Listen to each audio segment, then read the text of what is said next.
ही आने वाली है। मैंने 4 वर्षों में एक कितना बड़ा काम आपके था। कोई 1 रुपए की सेवा न पहले कभी किसी से मांगी और न आज मांगता हूँ। ये बिना सेवा के ये इतना बड़ा काम, 350 बीघे जमीन और 3 आश्रमों का निर्माण, इसको आप पहले देखिए। ये उनको नींद नहीं लेने दे रहा है और उनके पास कोई इसका कार्ड भी नहीं है।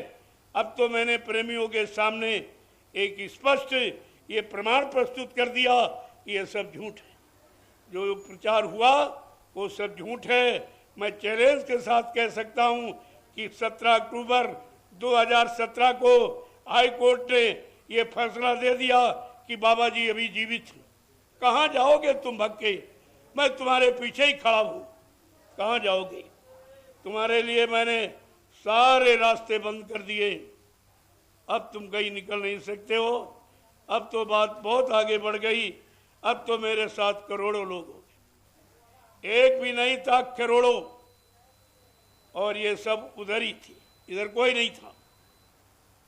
मेरे पास तो कोई था ही नहीं। ये सब गुरु वचनों को सुना सुना कर, याद करा करा कर ये प्रेमियों को जगा के ले आया हूँ। ये निजी मेरी मेहनत है। और उधर तो उन दोनों ने कोई मेहनत नहीं की। पुराने जीव गुरु के जगाए हुए थे, उन्हीं जीवों में ये अपना व्यापार कर रहे हैं, ये लूटपाट कर रहे हैं। ये सेवा दो, वो सेवा दो, ये मान दो, ये सम्मान दो, ये सामान दो। क्या इसके अलावा कोई तुमसे ये कहता ये लो ये लो? और यहाँ दिया जाता है, वहाँ लिया जाता है। उनको तुम्हारे धन की जरूरत है और हमको तुम्हारी जरूरत है। हमारे उनकी सोच में कितना अंतर है। हमको अपने गुरु परिवार की आवश्यकता है और उनको गुरु परिवार के धन की आवश्यकता है। अब आप समझ लीजिए यहीं से कि काम कहाँ से हो रहा है, कहाँ से होगा। बाबा जी ने कहा परिवर्तन टाट के द्वारा होगा। क्या ये वचन याद है आपको? परिवर्तन टाट के द्वारा होगा। 10, 11, 12 जून 1983 जब दिल्ली बोट क्लब पर ले गए, कहा बच्चा ये पार्लियामेंट है, इसमें हिंदुस्तान का कानून रहता है, इसके सामने तुम शपथ कसम खा के मेरे आदेश से इस फकीरी भेष को धारण करो और तुम्हारे शरीर से ये भेष जब तक नहीं उतरेगा, जब तक देश में अच्छी व्यवस्था नहीं हो जाएगी, तब तक ये तुम्हारे शरीर से नहीं उतरेगा। तुम टाट पर कर तपस्या कर लो, मैं टाट का इतिहास बनाऊंगा, टाट की पूजा कराऊंगा। परिवर्तन टाट के द्वारा होगा। अगर कोई अपनी इच्छा से टाट बोरा पहन ले या उतार दे, उसको सत्संगी मत मानना। वो भविष्य में कोई बहुत बड़ा धोखा दे सकता है। ये भी वचन आप भूल गए हो जो 10, 11, 12 जून 1983 में दिल्ली बोट क्लब पर बाबा जी ने अपने मुखार बिंदु से कहा। तुम्हारे पास तो कोई वचन है नहीं, तो तुम शंका से कैसे बचोगे? यही न बचने का आपके पास को उपाय। इसलिए मैं इस रामनवमी के पावन पर्व पर और कुछ नहीं कहना चाहता हूँ। ये धार्मिक तिथि है, धार्मिक संदेश देने के लिए मैं दृढ़ संकल्प हूँ और बराबर हिंदुस्तान में दे रहा हूँ। और कैसे नहीं, सरकार से परमिशन लेके अनुशासन के साथ। परमिशन का मतलब है इन्फॉर्मेशन, सूचना देता हूँ कि मैं ये काम करने जा रहा हूँ।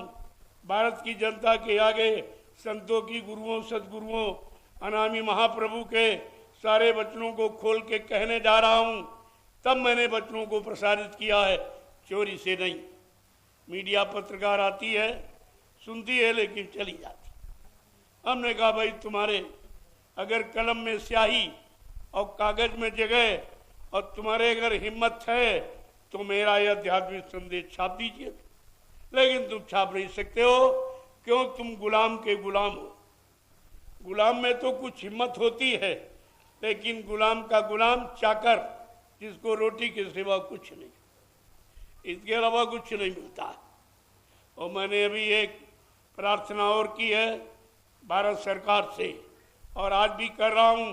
रामनवमी के पावन पर्व पर हमारी प्रार्थना स्वीकार कर दिए कि देश की स्थिति माली अच्छी नहीं, माली हालत देश की अच्छी नहीं है। आप मेरी प्रार्थना स्वीकार कर दीजिए, इस 24 के चुनाव को टाल दीजिए। राजा के लिए, प्रजा के लिए, दोनों के लिए अच्छा रहेगा। महात्माओं ने अपने राजा पर आपत्ति मुसीबत आते देखी तो उनको पहले सचेत किया।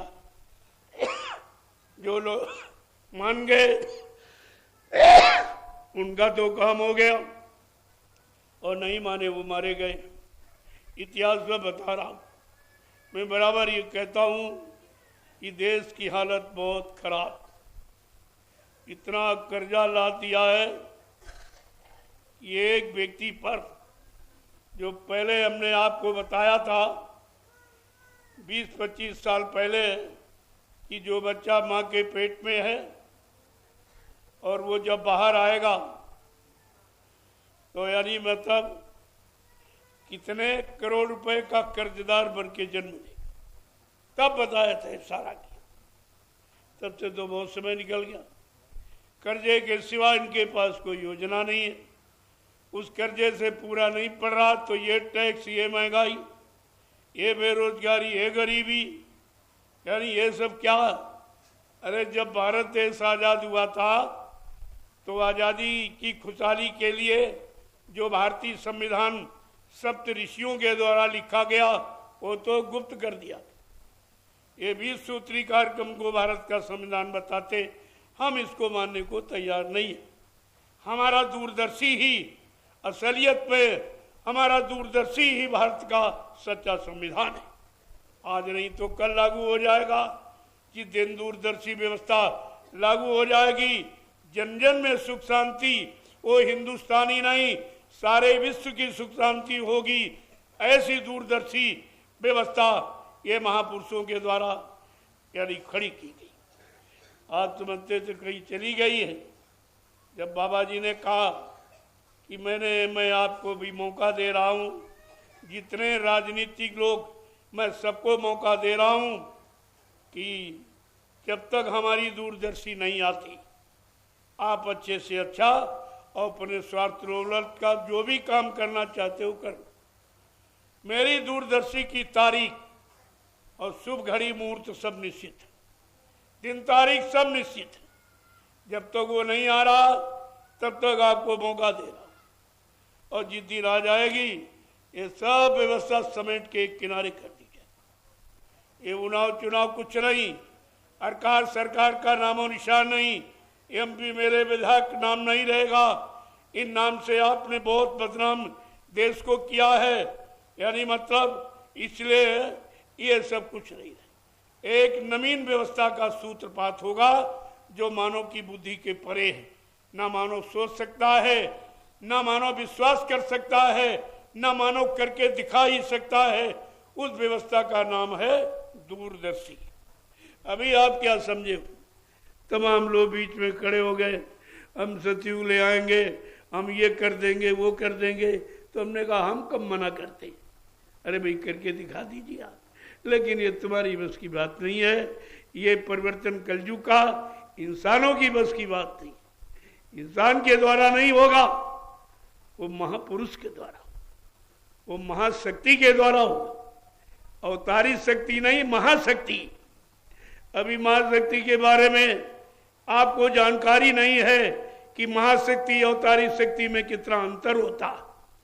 ये शक्तियां पैदा होती हैं, महापुरुष प्रकट होते, वो जन्म नहीं लेते, अपनी इच्छा से आते हैं और काम करके अपनी इच्छा से जाती।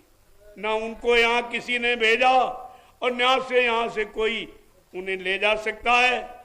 इसके लिए बाबा जी ने प्रमाणित किया, मैं परिवर्तन करने आया हूँ, परिवर्तन करके ही जाऊंगा। जय गुरुदेव। कोई माई का लाल हमें इस परिवर्तन से न रोक सकता है, न मेरा काम कोई कर सकता है। जय गुरुदेव। आपकी बुद्धि में ये नहीं आया, गुरु की वचन बाणी तुम्हारे कान में